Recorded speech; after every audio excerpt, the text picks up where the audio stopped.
Hey, Wide Awake, Jed here.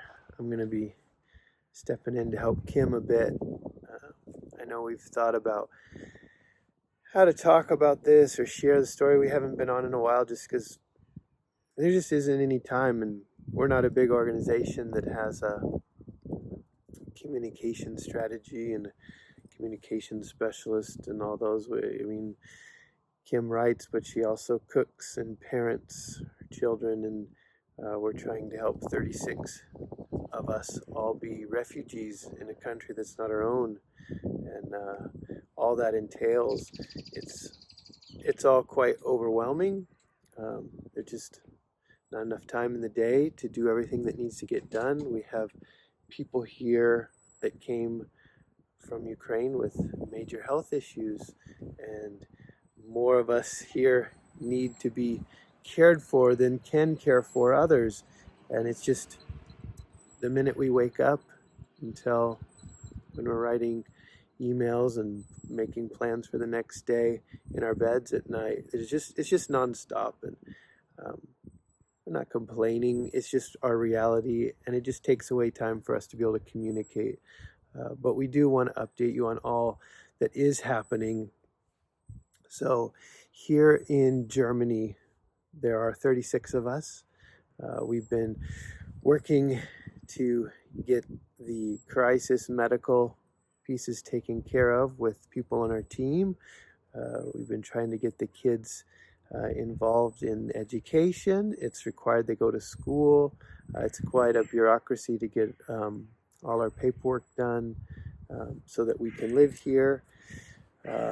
The church here has been so gracious to us to open their facility and let us stay here. We're in 4 different rooms, or 5 different rooms. We're all piled on beds in these rooms, and it's warm, and there's food, and we're safe, and we're thankful, but we don't want to be here. This is not our country. These are wonderful people, and it's a lovely place to be, but it's hard to enjoy it when you just want to be home. And you don't even want to enjoy it because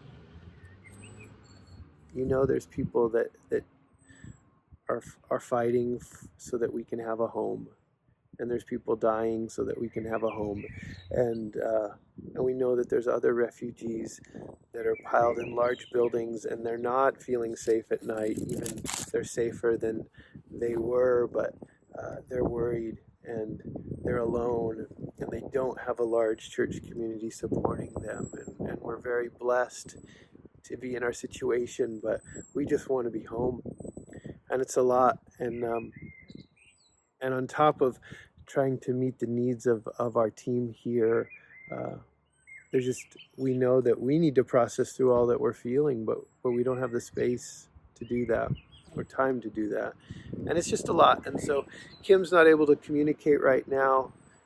The idea of sitting down to process and communicate is just a bit overwhelming, and I get that, but I do want to update you. So here we're trying to get the kids in school, we're trying to get medical worked out, we're every day it's all hands on deck to provide care for the guys and the grandmas and the children, as well as feeding everyone, and it's just a lot. But that's what's happening here in Ukraine. Our team, Oleg, Ruslan, Max, Masha, are on the ground there with some volunteers living at the homestead. We have 4 families who have adult children with disabilities.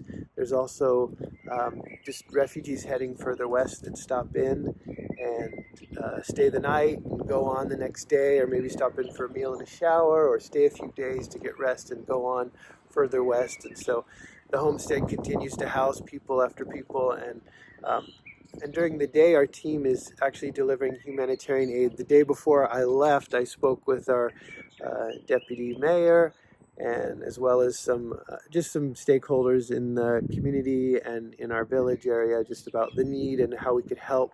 And they've just been giving us lists of families in the system. And I think we've over 500 people have been able to get food from our guys just running around delivering, picking up humanitarian aid one place, delivering in another, taking lists of families in need, families with people with disabilities or elderly. Just go, go, go. They're doing amazing work. I'm so proud of them, and it's really good. So that continues. We continue to provide home for our friends with disabilities that can't leave or won't leave. It's their home, but they're able to stay safe out in the village. There's a lot of, last few days there's been quite a bit of rocket fire in our area. A few things have been hit, but our team is safe, and we pray for them every day. We spoke with them the other night, and as I was speaking with them, my heart was like physically hurting, and you need to understand that all of us here, we're here and we're safe, but our heart is physically hurting. We just want to be home. We want to be with our people, and we want to be. We want, you want things to go back to the way they were. They won't go back to the way they were, but we pray for to be able to start over, to go back and start anew. So that's the update.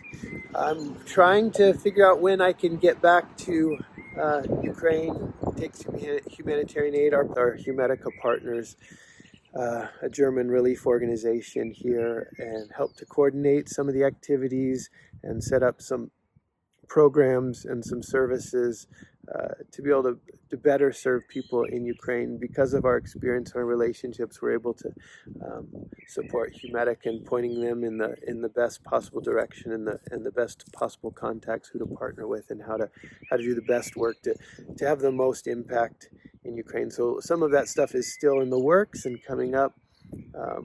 And then some of it's already happening on the ground with getting humanitarian aid. There's a couple trucks going right now towards Zhytomyr, if I understand that right.